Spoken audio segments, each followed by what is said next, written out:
White's Contender Series Week 3 takes place tomorrow. In this video, I'm going to be giving you my exact predictions for every single fight on the card. This week's going to be a good one because this card is featuring Downtown Abbey, Deontay Johnson, Cristiano Ronaldo, Manoel Sousa, Abdulrakhman Yakhyaev, Alik, Lorenz, Larkin, Johnny, Damon Wilson, Marcio, Barbosa, Book It with Trent, Miller, and of course our favorite Ryan Gandra. Let's get into the picks. I would like to go over how we did last week for Dana White's Contender Series Week 2, and there's a reason I want to go over it, alright? Clean sweep, okay? We picked the only underdog that won on the card, Cam Roaston. We correctly picked the first 3 fights almost to a T. It doesn't get much better than this, alright? Let me go in my glory. Let me bathe in it, okay? We also had one bet. We cashed the one bet. Week 2, Dana White's Contender Series was historic. We are 9-1 on Contender Series picks straight up for this season. So let's continue this week. First fight on the card is Darion Abbey taking on Donte Johnson. Now here's what you should know about Darion Abbey. He is mainly a striker, but he does have some grappling chops. If you look over his recent fights, he's actually grappling a lot more than he did when he first started his MMA career. He's been training at Killcliff FC. That's a pretty decent gym. He's fought in Bellator and LFA, but the problem is he's lost in both. So, in other words, anytime he's had to step up in competition, he has lost, and usually it's in brutal fashion. He has a super long amateur career as well, and whenever I see a super long amateur career for a Contender Series guy, more often than not, that's not a good thing. All right, there's a reason that they took so many amateur fights without making the jump to pro. Either they didn't have enough confidence in themselves, either they were getting defeated on the amateur scene, or either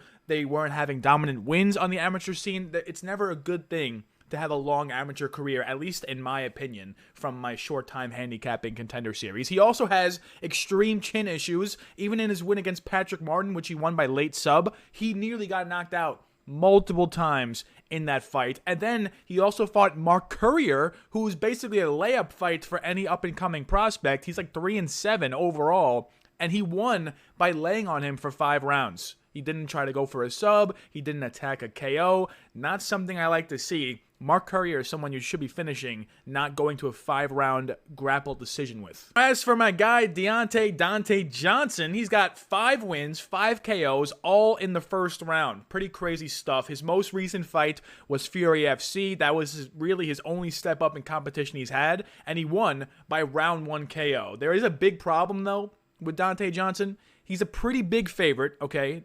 That's pretty bad for heavyweight level, number 1. Number 2, this fight is on short notice for both guys, so this could be a heavyweight slop fest, and if that were to happen, I actually lean Abbey to win. And number 3, Donte Johnson's grappling has not been truly tested in any of his fights. Most fights, he's just moving forward, marching forward, swinging hooks, swinging straight shots down the middle, and winning by knockout. He hasn't had to have his grappling tested, so for that reason, I don't know if his grappling is good. He will be 6 years younger, but he's also going to be 6 inches shorter. Huge size discrepancy for Donte Johnson. But with all this being said, I'm still going with my guy. I understand he's not Deontay Johnson, wide receiver on the Baltimore Ravens, but we're going with Donte Johnson to win by round 1 KO. I just don't think Darion Abbey has a good chin, number 1.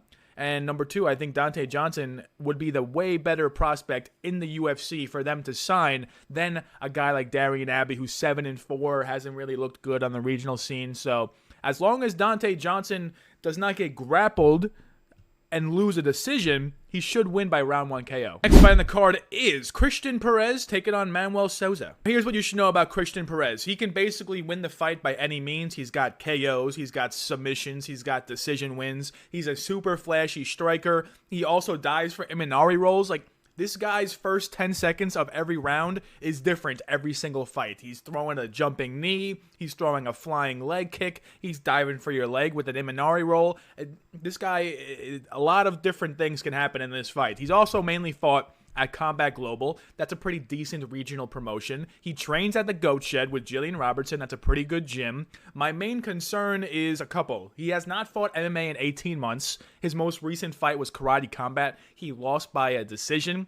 Not the best look. And he also does well as the hammer, but not as the nail. He's good when he's marching forward, when he's the one pressuring. But when he's the one getting pressured, we've yet to really see how he looks. As for Manoel Sousa, he's got 7 KOs, 3 submission wins, 2 decision wins. He's a striker, but if you look at every step up in competition he's had, he turns into a grappler. He decides to go wrestle first, go for the takedowns, gather control time, work his way to a submission. That's been happening a lot more recently in his career. If you look back at his earlier career, he's just winging shots, looking for the big KO. That's how he knocked out Marcio on the regional scene. And like I said, he's gone to decision in every step-up fight he's had. But he also doesn't really do well with takedowns. His takedown defense looks kind of questionable. So if Cristian Perez is the one shooting takedowns, I think he could have success. But if Manoel Sousa is the one shooting takedowns, I think he will have success. With all this being said,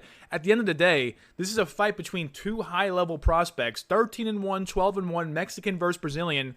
I'm going to side with the guy that's been in more high-level fights in his career so far. Cristian Perez, you look over his resume, not really a lot of step-ups in competition, a lot of hand-picked, cherry-picked opponents. Manoel Sousa, on the other hand, he's fought killer after killer after killer, and he's brought some to decision. He's finished some of them, and I think in this one, I'm giving Cristian Perez some credit. I think he can survive all 3 rounds, but I think Manoel Sousa is just going to take him down, control him, maybe work his way to his sub, but ultimately win by decision. Next fight on the card is Alik Lorenz taking on Abdulrakhman Yakhyaev. Now, I do have a lot written here, but at the end of the day, we're discussing a minus 1,200 favorite on the Contender series. So for me to pick Alik Lorenz, I would need to see something that convinces me that he's a good pick, and I don't really see a lot. I do think Alik Lorenz has pretty good striking, and Abdulrakhman is a takedown merchant that doesn't have the best striking. He has been knocked down on the regional scene from what I saw. I think Alik Lorenz can potentially maybe land a big KO early, like a round 1 Alik Lorenz KO might be worth a sprinkle.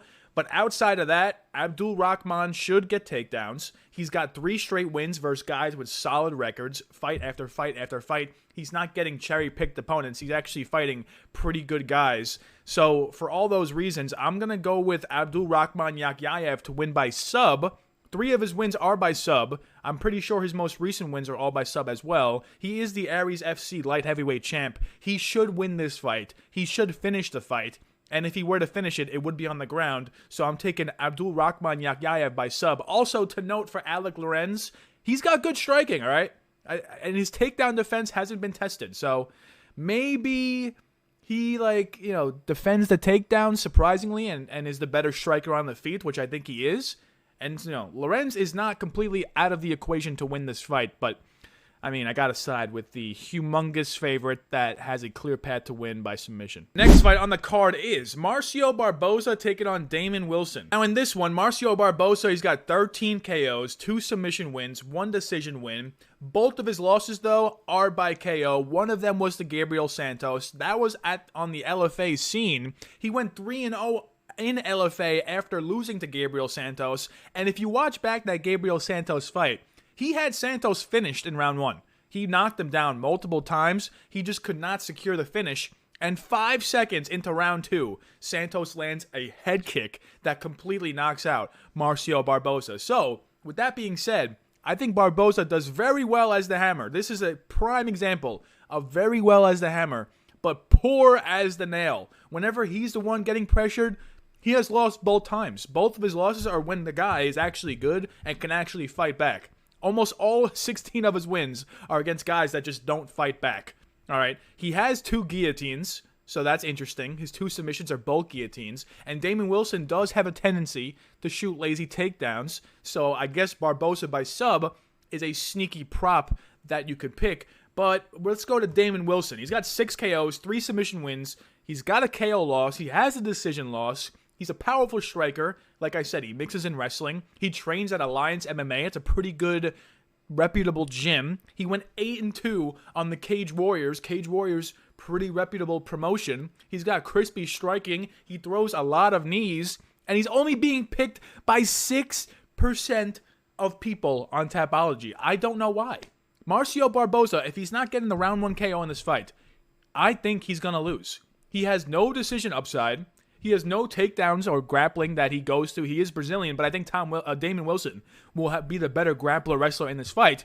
And as for standing, I think Damon Wilson can match the power of Barbosa. And if Barbosa is getting his power matched, I think he's going to check out, and I think he's going to check out early. So I don't know if you guys are picking up what I'm saying, but I'm going with the underdog here. 6% underdog, Damon Wilson, plus 265 to win by KO. I'm predicting round 2. I think round 1, Barbosa can land a knockdown on Damon Wilson, and he might nearly finish Damon Wilson.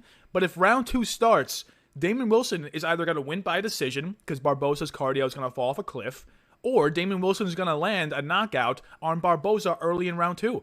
I think Damon Wilson is a tremendous live dog in this spot, and plus 265 is a crazy number. And the main event of week 3 of Contender Series is Trent Miller taking on Ryan Gandra. I do have a lot written here for both guys, but there are a couple of key factors that you guys should know. Trent Miller and Ryan Gandra are fighting on short notice to an extent. Trent Miller is the one really fighting on short notice. Ryan Gandra was already scheduled to fight in the main event. So number 1, Trent Miller is fighting on short notice. Not good. Number 2, his only submission win was by guillotine versus a guy that had 4 submission losses, so he's pretty one-dimensional. He's either going to KO you or he's going to lose. All right, he has been showing grappling and wrestling chops in his recent fights, but he doesn't really have any good submission ability. He's just good at keeping you down on the ground, and against a big Brazilian like Ryan Gandra, I don't think that's going to work out. Trent Miller also trains at Extreme Couture. He went 1-0 at LFA. These are things that you could like about him,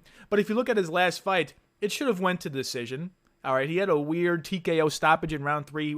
He was laying on top. The ref called it off without him throwing a punch. He called it off for a KO.